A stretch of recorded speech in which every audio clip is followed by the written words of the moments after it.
بسم اللہ الرحمن الرحیم۔ السلام علیکم ناظرین، آپ دیکھ رہے ہیں آئی ڈی ٹی وی اور میں آج آپ حضرات کے سامنے حاضر ہوا ہوں ایک قصہ لے کر دو فرشتوں کا، ہاروت اور ماروت، جو کہ اللہ رب العزت جل جلالہ کے فرشتے ہیں۔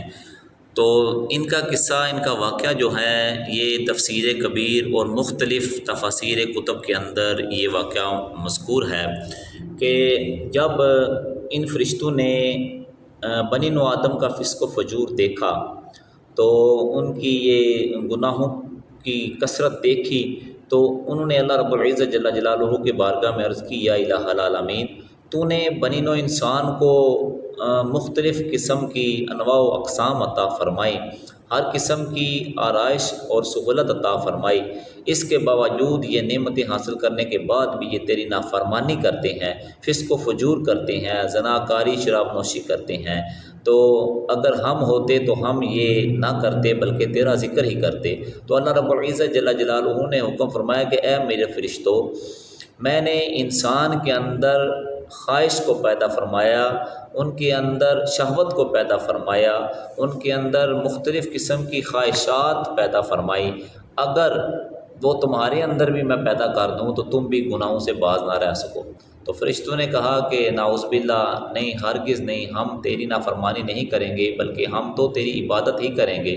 تو اللہ رب العزت جل جلالہ نے فرشتوں میں سے دو فرشتوں کو چنا، ان کا انتخاب فرمایا اور پھر ان کے اندر شہوت ڈالی، انسان کے اندر جو چیزیں ہیں، خواہشات ہیں، وہ تمام تر کوالٹیز ان کے اندر ڈالی، پھر ان کو دنیا میں بھیج دیا کہ جا کر حکومت کرو اور دنیا کا نظام سنبھالو۔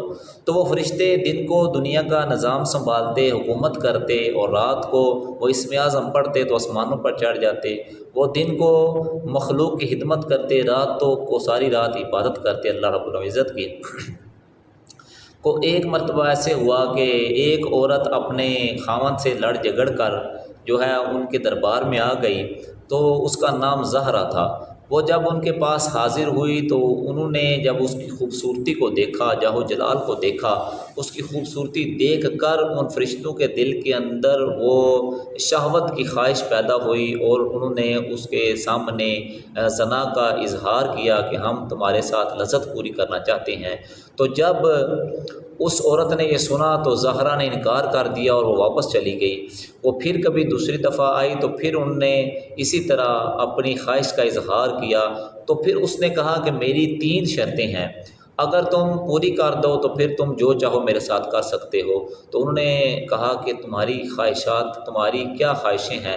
تو وہ کہنے لگی، پہلی تو یہ کہ تم شراب پیو گے، دوسری یہ کہ تم بت کے سامنے سجدہ کرو گے، اور تیسری یہ کہ تم ایک بندے کا ناحق قتل کرو گے۔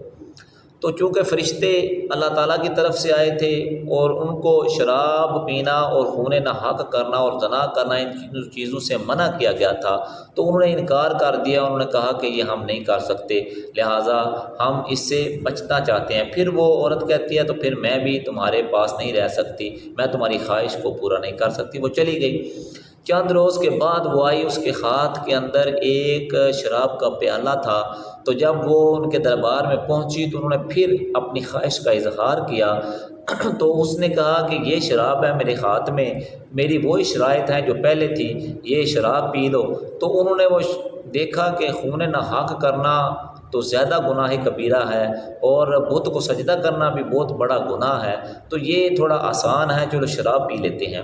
تو انہوں نے جب شراب پی، شراب کے نشے میں انہوں نے اپنی خواہش پوری کی، زنا کیا۔ اس کے بعد انہوں نے دیکھا کہ کسی نے ان کو دیکھ لیا تھا یہ کام کرتے ہوئے، یہ زنا کرتے ہوئے، تو انہوں نے اس کو ناحق قتل بھی کر دیا۔ تو اس سے پہلے زہرا جو تھی اس نے ان سے یہ بھی مطالبہ کیا تھا کہ تم نے مجھے جو ہے اسم اعظم سکھانا ہے، تو انہوں نے اس کو اسم اعظم بھی سکھا دیا تھا۔ تو اس کے بعد اس نے اسم اعظم پڑھا تو اللہ رب العزت جل جلالہ نے اسے تیسری آسمان پر جو ہے وہ لے گیا اور جا کر اس کو ایک ستارے کی صورت دے دی اور ایک ستارے کی صورت میں اس کو ادھر جو ہے وہ رکھ دیا۔ تو جب ان کو بعد میں پتہ چلا کہ ہماری منظور نظر جو ہے وہ تو تیسرے آسمان پر ہے، تو انہوں نے تیسرے آسمان پر جب آسمانوں کی طرف جانے کی کوشش کی تو اللہ رب العزت جل جلالہ کی طرف سے ان کو کوئی راہ نہ ملی یا آسمان پر نہ چڑھ سکے، تو پھر یہ دوڑے ہوئے حضرت ادریس علیہ السلام کی بارگاہ میں حاضر ہوئے۔ آپ کی بارگاہ میں حاضر ہو کر تمام واقعہ گوش گزار کیا تو آپ سے عرض کی کہ آپ اپنے رب تعالیٰ سے ہمارے لیے معافی طلب کریں۔ تو حضرت ادریس علیہ السلام نے اللہ تعالیٰ کی بارگاہ میں درخواست پیش کی تو رب تعالیٰ نے حکم فرمایا کہ ان کو فرما دیجئے یا تو یہ دنیا کے عذاب کو منتخب کر لیں یا آخرت کے عذاب کے لیے تیار ہو جائیں۔ تو چونکہ فرشتوں کو پتہ تھا کہ آخرت کا عذاب جو ہے وہ کبھی نہ ختم ہونے والا ہے، اس لیے انہوں نے دنیا کے عذاب کو جو ہے وہ ترجیح دی، اور اللہ رب العزت جل جلالہ نے ان دونوں کو بابل کے کنویں کے اندر الٹا لٹکا دیا۔